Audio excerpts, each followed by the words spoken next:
Muy buenos días a todas y a todos. Nuevamente soy el Padre Nicolás, desde aquí, desde Jutiapa, Guatemala, en este lunes 21 de septiembre, día especial. ¿Por qué? Porque hoy es San Mateo Apóstol. Un acontecimiento porque venimos leyendo el Evangelio de Mateo, aunque tenemos que decir, muy probablemente, según los estudios, el Evangelio de Mateo no lo escribió Mateo, parece ser la segunda generación, aproximadamente en el año 80. Pero vamos a ver qué dice el Evangelio de Mateo así. Cuando se iba de allí, vio Jesús a un hombre llamado Mateo, sentado junto a la mesa de recaudación de los impuestos, y le dijo: sígueme. Él se levantó y le siguió. Estando Jesús en casa de Mateo, sentado a la mesa, muchos recaudadores de impuestos y pecadores llegaron y se sentaron con él y sus discípulos. Al verlo, los fariseos dijeron a los discípulos: ¿por qué su maestro come con recaudador de impuestos y pecadores? Él lo escuchó y contestó: no tienen necesidad de médicos los sanos, sino los enfermos. Vayan a aprender lo que significa misericordia quiero y no sacrificios. No vine a llamar a los justos, sino a los pecadores. Esto es palabra de Dios. Te alabamos, Señor. ¿Y qué nos dice este lenguaje del llamado a Mateo, recaudando impuestos? Le dice: sígueme, y él deja todo y lo sigue. Ciertamente que acá está puesto muy breve, pero no creo que haya sido así. Uno no se para de golpe, sino que lo tuvo que haber conocido, lo tuvo que haber escuchado, y como de hecho sí muestra acá, Mateo lo invita a la casa de él.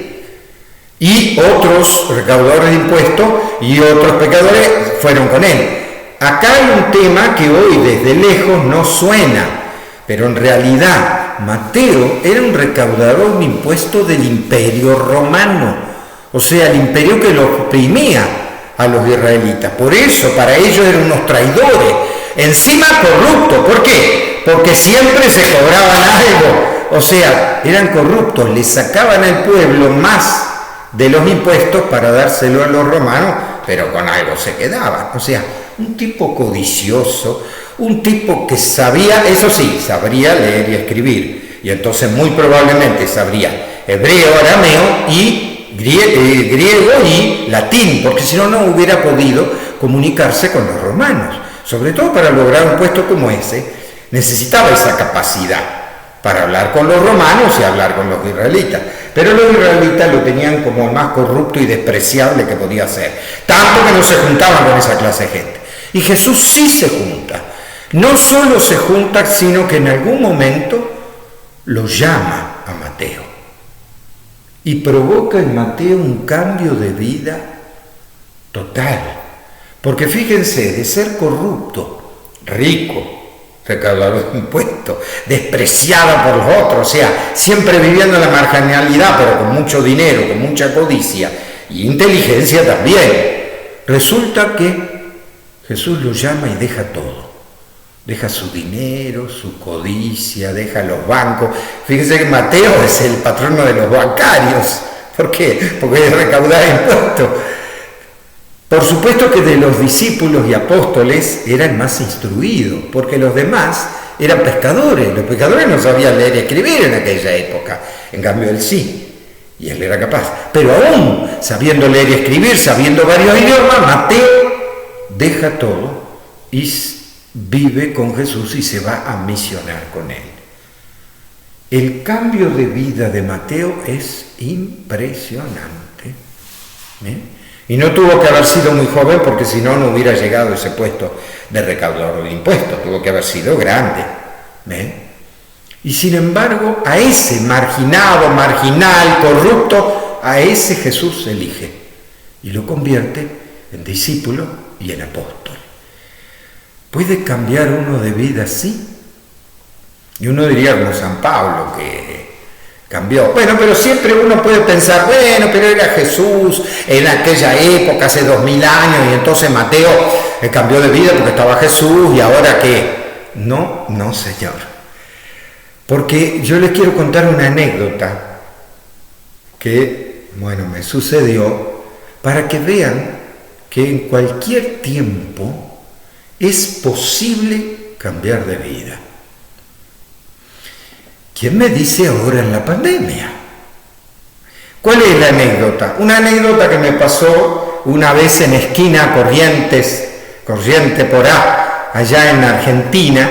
El párroco Manuel Ratti me invitó, me pidió que yo le predicara la novena de esquina Corrientes a Santa Rita de Casia.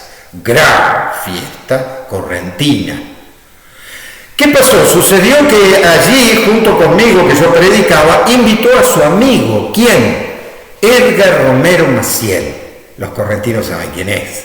A los demás les tengo que explicar. Ustedes deben conocer la misa criolla, que el autor es Ariel Ramírez, de Argentina. Así como la misa criolla, está la misa correntina, de Corrientes por A, el lugar guaraní de Argentina. ¿Ve? Hay un gran maestro, Edgar Romero Maciel, que hizo la misa correntina y muchos chamamés eternos en Corrientes, muchos. Junto con él, me acuerdo porque una noche llegó Ramona Galarza, la que le dicen la novia del Paraná. Me acuerdo porque en aquel momento, como yo era el que predicaba, Ramona Galarza me dedicó un chamamé, una canción, especialmente que era de Caacatí Amburucuyá, por supuesto chamamé de Edgar Romero Maciel. Pero bueno, la anécdota, uno dice, ¿qué pasó? Pasó que Edgar se quedó con nosotros en la parroquia, y como yo predicaba y él tocaba, pues todos los días de la novena estuvimos compartiendo. Por eso hicimos una amistad, y en esa amistad me dio la confianza de decirle entonces a él: imagino, le dije yo, que usted debe ser hijo de músicos y desde niño debe haber aprendido música para llegar a ser un maestro como el que es. Él me miró y me dice: no, mi vida no es esa. ¿Cómo no? Le digo, ¿y cómo llegó a ser un eximio maestro como el que? No, me dice, yo era profesor de gimnasia. A mí me gustaba el atletismo, yo siempre hacía deporte. Pero ¿qué me pasó? 30 y tantos años, casi 40 años, tuve un accidente y me quebré las 2 piernas. Y entonces se acabó mi carrera de profesor de gimnasia y de atletismo. Entonces, ¿qué tuve que hacer? Y dije, acá tengo que hacer otra cosa. ¿Y qué? Recién ahí, de grande, me puse a estudiar música. Empecé a estudiar, empecé a aprender, y bueno, ahora soy. O sea, que si él no se hubiera quebrado las piernas, Argentina se hubiera perdido un maestro del chamamé, porque hubiera sido simplemente un profesor de gimnasia. A ver, no quiere decir que los profesores de gimnasia no tienen un trabajo digno, por supuesto que sí, pero quiero decir, ¿cómo una persona puede cambiar de vida cuando ya es grande? A ver, ¿por qué lo digo? Porque Mateo cambió de vida. No tuvo que haber sido muy joven Mateo, pero cambió radicalmente de vida. ¿Qué tal si esta pandemia, que es como una adversidad, como le quebraron las piernas a Edgar Romero Maciel, qué tal si nos está invitando a sacar de nosotros virtudes que tenemos escondidas y apagadas, y que justamente este tiempo de pandemia nos hace parar, detenernos y reelaborar nuestra vida? ¿Por qué no? Sacar nuestras heridas, pero nuestros carismas también. Y a través de ellos, ¿quién dice? Iluminar con el don que Dios nos haya dado, iluminar a nuestro pueblo. ¿Quién dice que surge alguien como Edgar Romero Maciel? Grande. Por eso yo digo, todos nosotros estamos llamados a este desafío a través de esta pandemia. ¿Cómo no? A ver, saquemos afuera lo que tenemos en el corazón, que tal vez nunca explotamos. Yo lo tengo que confesar. Le estoy haciendo videos todos los días y antes nunca lo hubiera hecho si no fuera por esta pandemia. Y ahora me siento bien y me comunico con tantos. Los invito a todos ustedes a ser misioneros del reino con el carisma que Dios les haya dado. ¡Qué desafío! Que Dios los bendiga en el nombre del Padre, del Hijo y del Espíritu Santo. Amén.